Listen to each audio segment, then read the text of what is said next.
तर विष्णू साठेचं ऑफिसमध्ये 29 नोव्हेंबरला बैठक झाल्याची माहिती समोर येते।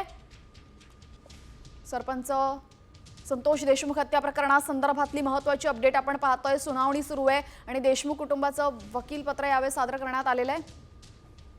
उज्ज्वल निकम यांच्याकडून देशमुखांचं वकीलपत्र सादर करण्यात आलेलं आहे। देशमुख कुटुंबाचं वकीलपत्र कोर्टासमोर आता सादर झालं असून आज कोर्टामध्ये सुनावणी सुरू आहे। ही दुसरी सुनावणी आहे। विष्णू साठेच्या ऑफिसमध्ये 29 नोव्हेंबरला बैठक झाल्याचं समोर आलेलं आहे आणि त्या बैठकीमध्ये सर्व आरोपी हजर होते। सरकारी वकील उज्ज्वल निकम यांनी हा दावा केला असून 12 मार्च रोजी केज न्यायालयामध्ये सुनावणी दरम्यान आरोपीच्या वकिलाने या संदर्भातली कागदपत्र मागितली होती आणि आता विष्णू साठेच्याच ऑफिसमध्ये 29 नोव्हेंबरला बैठक झाली होती आणि त्यानंतर काही दिवसातच सरपंच संतोष देशमुख यांची निर्घृण हत्या करण्यात आली।